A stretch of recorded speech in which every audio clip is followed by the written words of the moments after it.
करके गुलाबी काम करना ये सनातन धर्म को क्षति पहुंचाने वाला काम है। गेरुआ कपड़ा पहनने वाला व्यक्ति क्या गुलाबी रंग का मांस विक्रेता हो सकता है? उत्तर प्रदेश में चल रहे 40 दिवसीय उत्तर प्रदेश राज्य माता अभियान के 11वें दिन शंकराचार्य स्वामी अविमुक्तेश्वरानंद सरस्वती 1008 ने उत्तर प्रदेश सरकार की नीतियों को लेकर तीखा हमला बोला है। उन्होंने राज्य में बढ़ते मांस उत्पादन, वधशालाओं को मिल रहे कथित सरकारी संरक्षण और बजट नीतियों पर गंभीर सवाल खड़े किए। काशी स्थित श्री विद्या मठ में जारी प्रेस विज्ञप्ति में शंकराचार्य ने कहा है कि सरकार स्वयं को गौ भक्त बता रही है, लेकिन सरकारी आंकड़े मांस उत्पादन में निरंतर वृद्धि की ओर इशारा कर रहे हैं। उन्होंने दावा किया है कि वर्ष 2017 से पहले जहां प्रदेश का मांस उत्पादन लगभग 7,50,000 टन था, वहीं वर्तमान में ये 13 लाख टन से अधिक हो चुका है। उन्होंने ये भी आरोप लगाया है कि वधशालाओं की संख्या कागजों पर कम दिखाई जा रही है। और ये है आदित्यनाथ। आदित्यनाथ का फोटो आप लोग पहचानते होंगे क्योंकि उसी प्रदेश के आप पत्रकार हैं। हो सकता है अमित शाह जी का चित्र आप ना पहचानते हो। एक बात स्पष्ट कर दें, ये अमित शाह वो अमित शाह नहीं है जो देश के गृह मंत्री इस समय हैं, वो भी गुजरात से ही हैं। ये एक अलग अमित शाह हैं जो भाजपा पार्टी से ही विधायक हैं, एलिस ब्रिज विधानसभा से, गुजरात के ही हैं। लेकिन आप देख रहे हैं कि इसके नीचे असली हिंदू की पहचान के लिए हम लोगों ने कसौटी कसी और देखिए हरा हाँ का चिन्ह दर्ज कर दिया गया। ये असली हिंदू सिद्ध हो गया हमारी उसमें। इसी 10 दिन के बीच में ये घटना घटी है और इसी 10 दिन में अभी असली हिंदू ये हैं कि नहीं, इसके बारे में क्वेश्चन मार्क दिखाई दे रहा है। क्यों? क्योंकि हमने बता दिया कि 10 दिन में इन्होंने क्या किया। सुधार की जगह अभी भी संहार का रास्ता पकड़े हुए हैं। और इधर अमित शाह ये असली हिंदू सिद्ध हो गए। क्यों सिद्ध हो गए?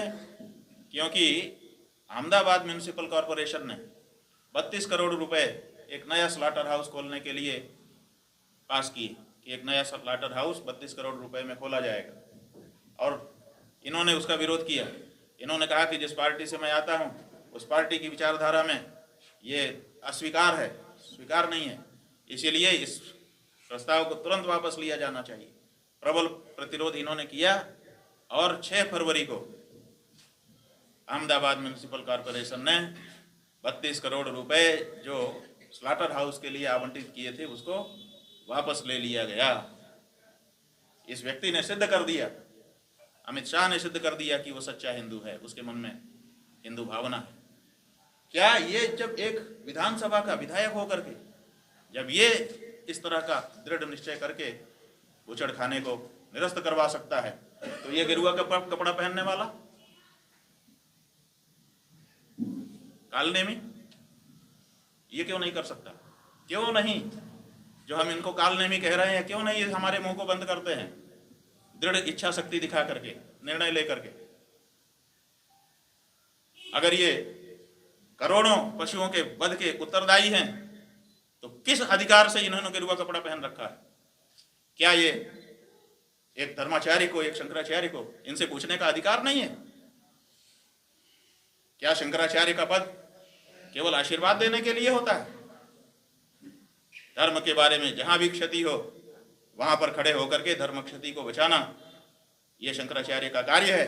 और इसीलिए अपने दायित्व का निर्वहन करते हुए हम ये सवाल पूछ रहे हैं कि जब एक बीजेपी का विधायक उचड़ खाने को निरस्त करवा सकता है और ये कहता है कि हमारी पार्टी की विचारधारा नहीं है, उसने ये नहीं कहा कि हिंदू धर्म, उसका पूरा विवरण आप पढ़िए। वो कहता है कि ये हमारी पार्टी की विचारधारा नहीं है, मैं यहाँ पर विधायक हूँ, नहीं होगा ये। और ये बात नहीं कह पाते हैं। इसका मतलब है कि बीजेपी 2 तरह की बीजेपी हो चुकी है। एक सहृदय बीजेपी जिसका नेतृत्व अमित शाह जैसे नेता कर रहे हैं, और एक क्रूर बीजेपी जिसका नेतृत्व ये कालनेमी कर रहा है। कालनेमी कहना पड़ेगा हमको क्योंकि कर्म अलग हैं और ड्रेस अलग है। अगर ड्रेस जैसी है वैसे ही कर्म होते तो सम्मान से सिर झुक जाता, अच्छे शब्द हमारे मुंह से निकलते। इस बात को हर हिंदू को जान लेने की आवश्यकता है बंधुओं। इसीलिए हमने ये निश्चय कि आज 10 दिन के बाद का विश्लेषण हमने किया। अब 20 दिन पूरा होगा 19 तारीख को, एक बार फिर विश्लेषण हम करेंगे। फिर 1 मार्च को फिर 30 दिन पूरा होगा, फिर एक विश्लेषण होगा। और 11 मार्च को 40 दिन पूरे हो जाएंगे, फिर एक विश्लेषण होगा, अंतिम निर्णय होगा। 19 तारीख को